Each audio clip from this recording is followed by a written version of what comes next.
Olá, boa noite, graça e paz a todos. Deus abençoe a cada vida, a cada família. Você que está me vendo através desse vídeo, que Deus abençoe a sua vida. Nunca mais a gente tinha gravado um vídeo, né? Então vamos gravar um vídeo hoje, fazer uma meditação sobre um pequeno texto, um versículo da palavra do nosso Deus para nossa meditação. É mais uma meditação do que um texto analisado de uma forma mais expositiva, né?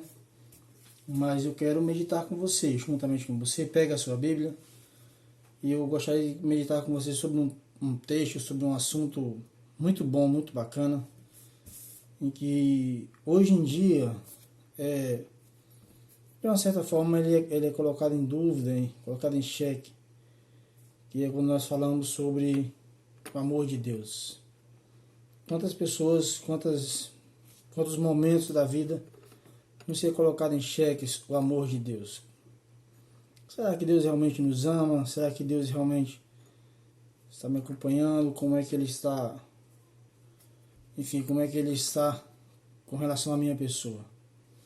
E quando muitas das vezes nós falamos sobre o amor de Deus, ele é desacreditado por muitas pessoas. Eu quero ler com você um versículo de um texto maravilhoso das Sagradas Escrituras, mas para não ficar muito longo o vídeo, quero ler um versículo com você, que é Romanos capítulo 5, verso de número 8, onde Paulo diz assim: mas Deus prova o seu amor para conosco, pelo fato de ter Cristo morrido por nós, sendo nós ainda pecadores.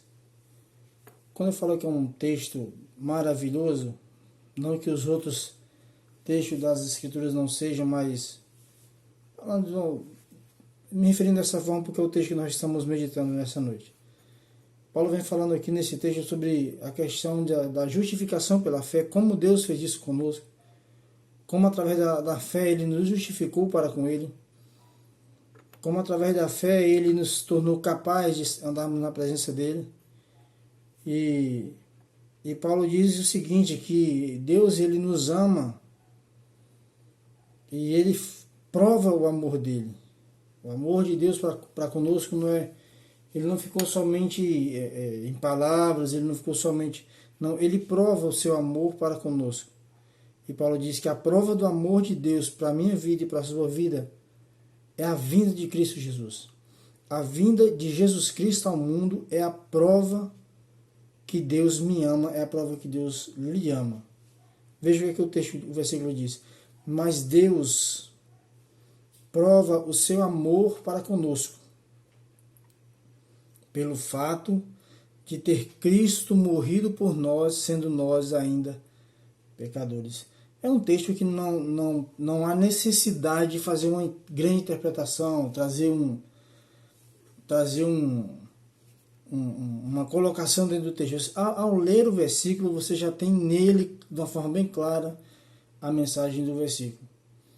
E ele diz que Deus prova o seu amor para conosco, Deus nos ama quando nós ainda éramos pecadores, ou seja, e aí se você for ler a sequência do texto, o princípio do capítulo 5, e ler até o final, você vai entender, não vai dar tempo a gente falar aqui, mas o fato de Ele nos amar quando nós ainda éramos pecadores não nos leva ao entendimento que nós deixamos de ser pecadores. Somos homens e mulheres, todos pecadores.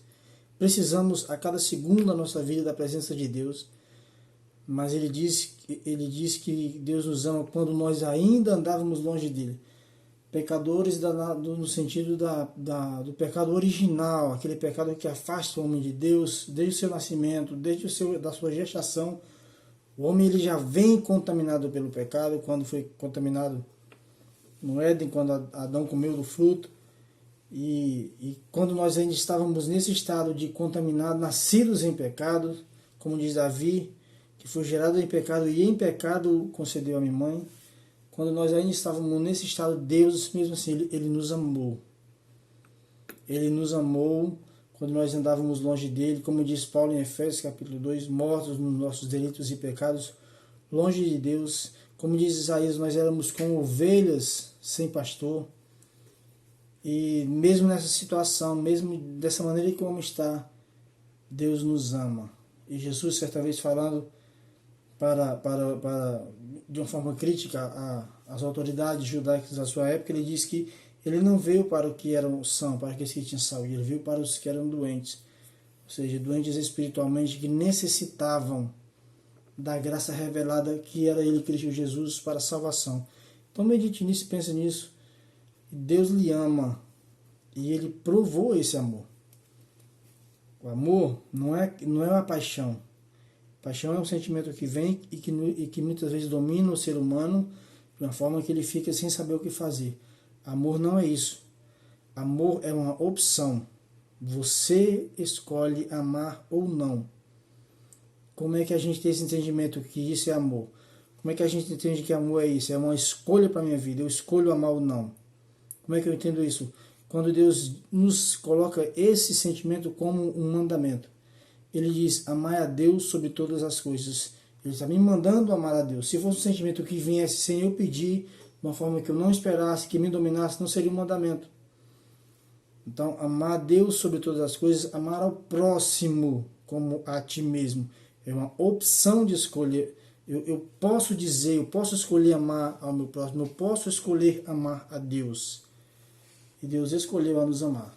E Deus nos ama e nos deu Jesus para nos justificar diante dele, para nos levar para a presença dele, para nos fazermos cidadãos dos céus, parte da igreja do Senhor, a igreja santa, lavada, comprada e remida, para que nós pudéssemos ter os nossos nomes escritos no livro da vida. Deus nos amou e deu Jesus para morrer por nós, quando ainda éramos nós pecadores. Ele continua nos amando, continua trabalhando na nossa vida, continua nos abençoando, e nós somos agraciados só pelo fato de fazermos parte da igreja do Senhor, só pelo fato de já estarmos nela, já somos agraciados e debaixo dos cuidados de Deus, amado pelo Senhor, ouvido as nossas orações e respondendo segundo a vontade dele. A palavra do Senhor fala para nós levarmos ao Senhor as nossas necessidades. E aí nós esperamos dele graça e misericórdia e ele nos responde segundo a sua vontade. Tá bom? Fica com Deus. Essa é a meditação para nós nessa noite. Deus nos ama e ele provou isso. Ele enviou Jesus para morrer por nós. Eu fecho com um versículo, talvez um dos mais conhecidos da Bíblia, que é João 3, verso 16, quando lá diz que Deus amou o mundo de tal maneira que deu o seu Filho unigênito, Filho único, para que todo aquele que nele crê não pereça, mas tenha a vida eterna. Veja o que aqui diz no começo do versículo. Deus amou o mundo de tal maneira, que maneira? A ponto de dar seu Filho Jesus para morrer por nós. Deus abençoe a sua vida, graça e paz.